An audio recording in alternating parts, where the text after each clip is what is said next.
الحمد لله نحمده ونستعينه ونستهديه ونؤمن به ونتوكل عليه ونعوذ بالله من شرور أنفسنا ومن سيئات أعمالنا.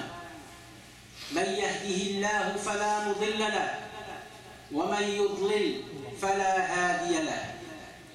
وأشهد أن لا إله إلا الله وحده لا شريك له، وأشهد أن سيدنا وحبيبنا وعظيمنا محمدًا عبده ورسوله صلى الله عليه وعلى آله وأصحابه ومن تبع هداهم إلى يوم الدين. أما بعد، يقول الله تبارك وتعالى في كتابه العزيز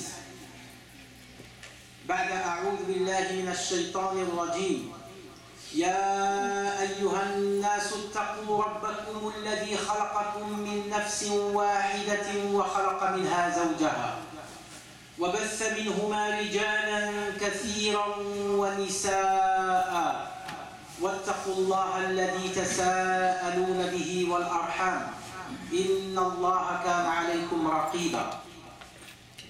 ويقول تعالى: يا أيها الذين آمنوا اتقوا الله وقولوا قولا سديدا يصلح لكم أعمالكم ويغفر لكم ذنوبكم ومن يطع الله ورسوله فقد فاز فوزا عظيما. ويقول رسول الله صلى الله عليه وسلم: اتق الله حيثما كنت وأتبع السيئة الحسنة تمحها وخالق الناس بخلق حسن، أو كما قال عليه الصلاة والسلام. أيها الصالحون والصالحات، كل عام وأنتم بخير، ونسأل الله تعالى أن يعيد علينا هذه الأيام ونحن على باب شهر عظيم، شهر رمضان الكريم الذي أنزل فيه القرآن والذي فيه بينات من الهدى والفرقان. وفرق الله تعالى بهذا القرآن بين الحق والباطل، ولذلك سمي الفرقان، لأن الله تعالى فرق به بين الحق والباطل. فكل ما أنزل الله تعالى في القرآن, tout ce que Allah subhanahu wa ta'ala a révélé dans le Coran, c'est la vérité. C'est la vérité absolue. Parce que c'est la parole d'Allah ta'ala. La parole d'Allah est une parole absolue. Et la parole d'Allah ta'ala, c'est l'une des qualités absolues d'Allah subhanahu wa ta'ala. Et alhamdulillah, Allah ta'ala a révélé le Coran al-Karim durant le mois de Ramadan al-Karim, que nous allons, Inch'Allah, commencer demain ou après-demain, Inch'Allah ta'ala. Que Allah nous donne la vie pour être en mesure de jeûner. Parce que les compagnons, radiyallahu anhum, 6 mois avant le début de Ramadan al-Karim, comme vous l'avez certainement entendu, ils faisaient des prières: oh Allah, fais-moi vivre jusqu'au mois de Ramadan al-Karim, parce qu'ils savent la valeur de ce mois. Nous, Allah Ta'ala nous a donné, c'est un cadeau d'Allah Ta'ala. Ramadan al-Karim, c'est un cadeau. Je vais vous dire pourquoi. Et suivez-moi bien, mes chers frères et sœurs. Allah subhanahu wa ta'ala, le voyage qu'il nous a donné, parce que cette vie, c'est un voyage. C'est un voyage vers qui? Vers Allah subhanahu wa ta'ala. Et les savants disent que le voyage vers Allah subhanahu wa ta'ala, vers le Créateur, ce n'est pas un voyage des corps, mais c'est un voyage des cœurs. Le voyage vers Allah subhanahu wa ta'ala, c'est un voyage des cœurs et non pas le voyage des corps. Parce que le corps doit voyager, de toute façon, il n'a pas le choix. Mais est-ce que nos cœurs voyagent vers Allah subhanahu wa ta'ala? Ça, c'est la question principale et fondamentale que traite l'islam. C'est la question fondamentale que traite l'islam. Et la purification du cœur ne peut se réaliser que par cette concentration vers ce voyage que l'on fait vers Allah subhanahu wa ta'ala. Le cœur doit être concentré à 100% sur cet objectif. Et pour ce faire, ça prend une concentration extraordinaire, ça prend un effort, une spiritualité très élevée pour être en mesure d'être conscient et consciente de ce voyage ultime vers Allah subhanahu wa ta'ala. Et c'est un voyage sans retour.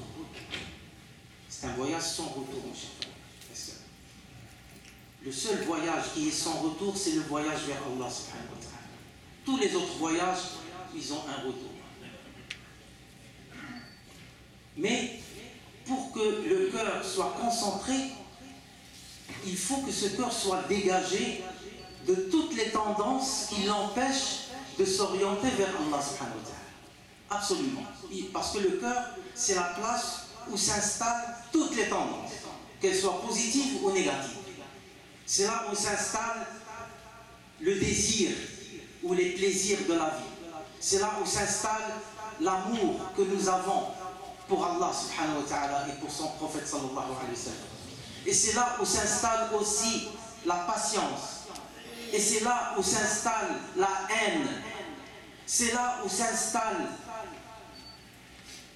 la jalousie. Et c'est là où s'installe la mécréance. Et c'est là où s'installe la désobéissance d'Allah subhanahu wa ta'ala. Tout s'installe dans le cœur. Donc qu'est-ce qui va permettre au cœur de se dégager des tendances négatives qui l'empêchent justement de faire son cheminement sain et pur vers Allah subhanahu wa ta'ala? Ce sont ces tendances qui l'empêchent. Et Shaitan, son rôle, c'est justement de déranger le cœur. Lui, il n'a pas pouvoir, il n'a pas de pouvoir, Shaitan.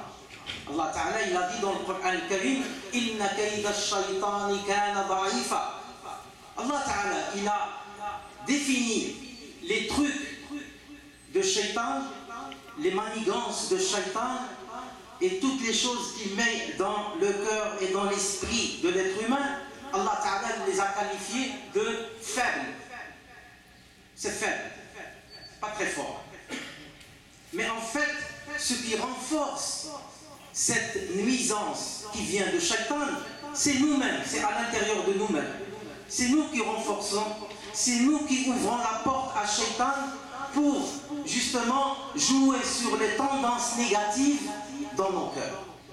Et ceci à travers les désirs de ce bas monde, les désirs de l'âme charnelle, comme on dit, l'amour pour le pouvoir, l'amour pour le contrôle sur les autres, et l'amour aussi de faire des péchés. Parce que l'âme de l'être humain est naturellement inclinée vers la désobéissance d'Allah Ta'ala. Naturellement, elle est faite comme ça. Allah Ta'ala, jabalaha ala shar. Notre âme charnelle a été créée par Allah subhanahu wa ta'ala. Naturellement, elle veut du mal. Naturellement. Elle cherche tout ce qui est désobéissance d'Allah Ta'ala. Tout ce qui est transgression des commandements d'Allah Ta'ala. Donc c'est quoi justement l'effort? C'est que Allah Ta'ala nous a donné tous les moyens pour combattre ces tendances-là et cette intervention de Shaitan qui essaye de nuire. Il ne peut rien faire, mais il nuit. Il nuit, puis il insuffle des choses qui peuvent pousser l'être humain à transgresser les commandements d'Allah subhanahu wa ta'ala et à désobéir à Allah subhanahu wa ta'ala. Pour cela, l'un des piliers de l'islam qui est as-sawm, qui est le jeûne, c'est une institution par la miséricorde d'Allah Ta'ala, elle l'a donné aux croyants pour justement arrêter et diminuer ces tendances négatives. En nous privant de la nourriture, en nous privant des boissons et en nous privant des relations avec nos épouses et en nous privant aussi des paroles non nécessaires et en nous privant des regards non nécessaires et en nous privant des choses que l'on entend et qui ne sont pas nécessaires non plus. Tout cela ouvre la porte au cœur pour se purifier et pour s'orienter vers Allah subhanahu wa ta'ala. Et c'est ça le but ultime du jeûne, mes chers frères et sœurs. C'est le but du jeûne. Et c'est le but ultime du jeûne. Et Allah Ta'ala le mentionne sous forme لَعَلَّكُمْ تَتَّقُونَ, pour que vous soyez plus pieux, pour que vous développiez, c'est-à-dire le jeûne a été institué par Allah Ta'ala pour que vous développiez la crainte d'Allah subhanahu wa ta'ala. Donc le fait de se priver, de manger, de boire, et aussi de trop dormir et de parler, rapprochez-vous mes chers frères, parce qu'aujourd'hui, vous savez très bien que c'est peut-être un jour de vacances, surtout avec les étudiants que je vois, ils sont présents. Il y a beaucoup de frères qui sont à l'extérieur de la mosquée. Je ne parle pas du petit corridor de l'entrée, mais je parle de l'extérieur de la mosquée. Alors on va se rapprocher au maximum, Inch'Allah, pour permettre aux frères de rentrer. Jazakumullah khair. Donc le but finalement, le but du jeûne, c'est ça le but du jeûne. Le but du jeûne, c'est pas de se priver de manger, de boire. Il faut comprendre pourquoi Allah nous a donné cette très belle institution. Il faut comprendre notre religion. Parce que notre religion est basée sur les objectifs. Et l'objectif ultime, c'est d'arriver sain et sauf à Allah subhanahu wa ta'ala. Et le jeûne, c'est l'un des 5 piliers de l'islam qui est lié directement à Allah Ta'ala. C'est-à-dire tous les piliers, Allah Ta'ala, il a mentionné, et le prophète sallallahu alayhi wa sallam a mentionné les bienfaits, les mérites. Même le jeûne, le prophète sallallahu alayhi wa sallam, il a mentionné beaucoup de mérites. Mais Allah Ta'ala, il dit dans le hadith Qudsi, il dit toutes les œuvres de l'être humain sont à lui, sauf le jeûne. Il est à moi. Allah subhanahu wa ta'ala.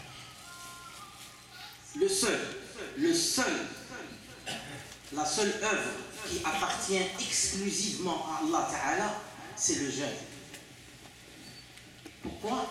Parce que Allah Ta'ala dit, il se prive, mon esclave, mon serviteur, se prive de la nourriture et de la boisson et de tous les désirs de ce bas monde, temporairement, pour moi, pour Allah subhanahu wa ta'ala, seulement pour moi. Et remarquez, il y a une chose qui est très belle dans le jeûne, c'est que, c'est sûr, les non-musulmans, ils savent que nous jeûnons. Les musulmans, ils savent que nous jeûnons. Mais il n'y a aucun signe extérieur qui montre que nous jeûnons. Ça veut dire que pour beaucoup de non-musulmans, peut-être qu'ils ne savent pas que nous jeûnons, qu'est-ce qui va montrer les bienfaits de ce jeûne? C'est notre comportement. Contrairement à ce que beaucoup d'entre nous, malheureusement, font durant le mois de Ramadan. Ils deviennent plus nerveux. Ils disent, ne me parle pas, je jeûne. Donc ça veut dire que durant le mois de jeûne, on est plus énervé que durant les autres mois. Pourquoi? Parce que psychologiquement, on considère le jeûne comme une privation, comme un fardeau. Alors que c'est le contraire. Quand on se prive de la nourriture et de la boisson et de tous les autres désirs, de trop de paroles, de trop de choses qui ne sont pas nécessaires, on se libère des choses matérielles pour justement développer notre côté spirituel. Et c'est ce développement spirituel qui nous permet d'améliorer notre comportement. Ça veut dire que quand quelqu'un va voir un musulman ou une musulmane qui jeûne, il va voir quelque chose de spécial. Il va voir une lumière spéciale. Allah Ta'ala va lui faire voir ça. Et il va lui dire, mais qu'est-ce qui... pourquoi il se comporte comme ça? C'est un bon élément là. là, il va découvrir que parmi les causes de son bon comportement, c'est le jeûne. Au lieu d'être énervé, de nous énerver entre nous. Moi, je vois durant le mois de Ramadan beaucoup de chicanes entre les musulmans. Pourquoi? Ce n'est pas le moment de se chicaner, c'est au contraire le moment de se réconcilier, le moment de pardonner, et le moment de ne pas voir les défauts.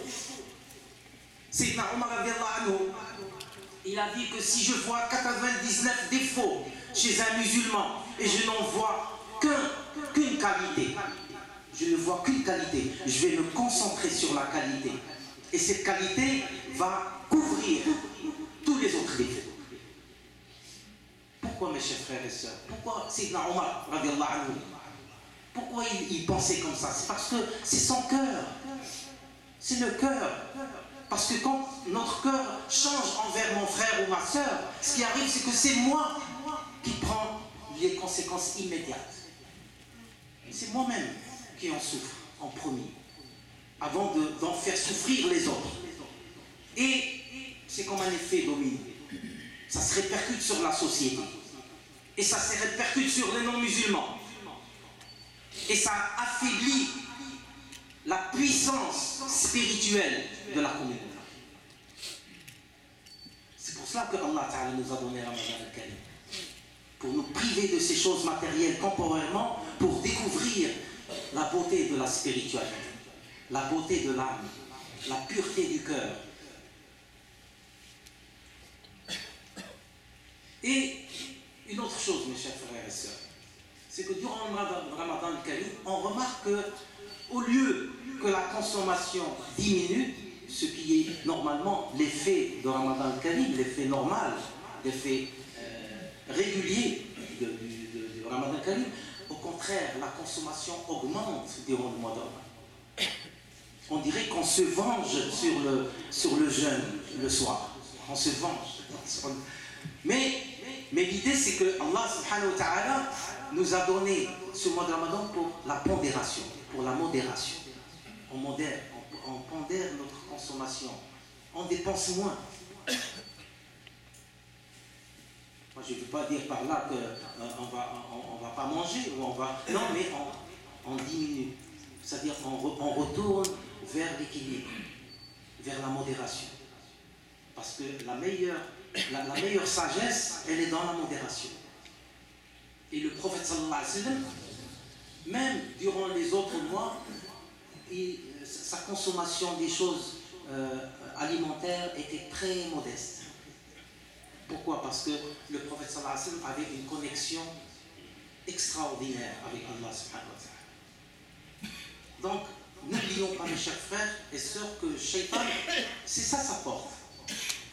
La porte, c'est les désirs de la nourriture, de la boisson, de toutes les choses, des paroles, de trop de choses qui ne sont pas nécessaires. Donc on retourne vers la nécessité. Et donc durant ce mois de Ramadan al-Karim, on augmente nos prières, on augmente, comme vous le voyez, Tarawih et toutes les autres, le dhikr d'Allah Ta'ala, la récitation du Coran al-Karim.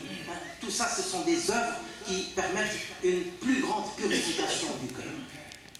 En se privant de la nourriture et du reste, on augmente nos œuvres parce que Allah Ta'ala nous donne cette aptitude durant le mois de Ramadan al-Karim. Il nous donne cette aptitude à le faire. On augmente nos œuvres et donc on se rapproche d'Allah Ta'ala. Et c'est ça le but. Parce que tout cela passe par le cœur. Et on ne peut se rapprocher d'Allah Ta'ala que par le cœur.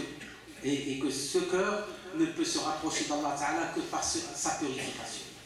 Et la purification du cœur ne passe que par d'abord le repentir, ensuite les œuvres avec une bonne intention et aussi le service de la communauté.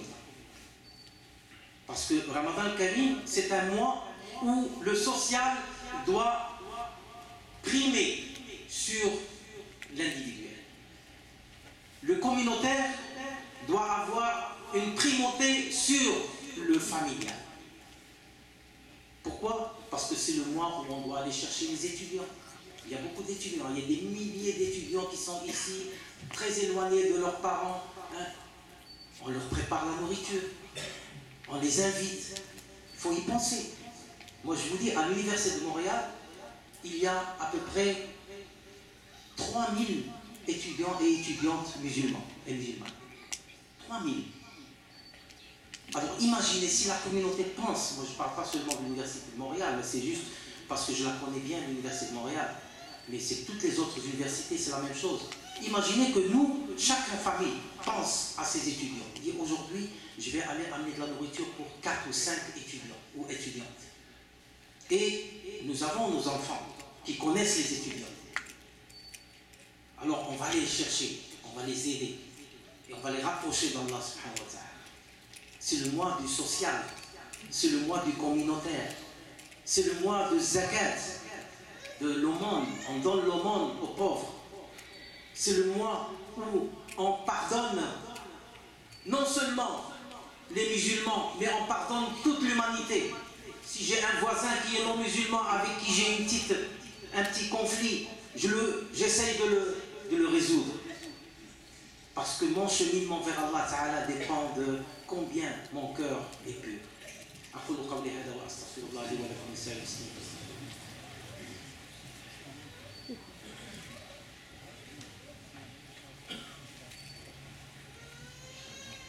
الحمد لله والصلاة والسلام على مولانا رسول الله وعلى آله وصحبه أجمعين. أما بعد صلوا على رسول الله كما أمرنا الله تعالى في كتابه العزيز إن الله وملائكته يصلون على النبي يا أيها الذين آمنوا صلوا عليه وسلموا تسليما اللهم صل وسلم وبارك على سيدنا محمد وصل على المؤمنين والمؤمنات والمسلمين والمسلمات الأحياء منهم والأموات وارض اللهم عن الخلفاء الراشدين والصحابة الميامين وعن أزواجهم الطاهرات وعنا معهم إلى يوم الدين اللهم انصر الإسلام والمسلمين اللهم أعز الإسلام والمسلمين اللهم يا رب العالمين فرج على إخواننا في سوريا وفي كل مكان مضطهدين يا أرحم الراحمين اللهم فرج عليهم في هذا الشهر الكريم اللهم ارزقنا إيمانا كاملا ويقينا صادقا وصوما نافعا وصوما متقبلا اللهم وفقنا وبلغنا رمضان يا أرحم الراحمين ما زلنا في شعبان اللهم بارك لنا في شعبان وبلغنا رمضان يا أرحم الراحمين عباد الله إن الله يأمر بالعدل والإحسان وإيتاء ذي القربى وينهى عن الفحشاء والمنكر والبغي يعظكم لعلكم تذكرون اذكروا الله يذكركم وادعوه يستجب لكم ولذكر الله أكبر والله يعلم ما تصنعون وأقم الصلاة. Inch'Allah, تقدموا يا أحباب إن شاء الله. Rapprochez-vous au maximum parce qu'il y a encore beaucoup de frères à l'extérieur.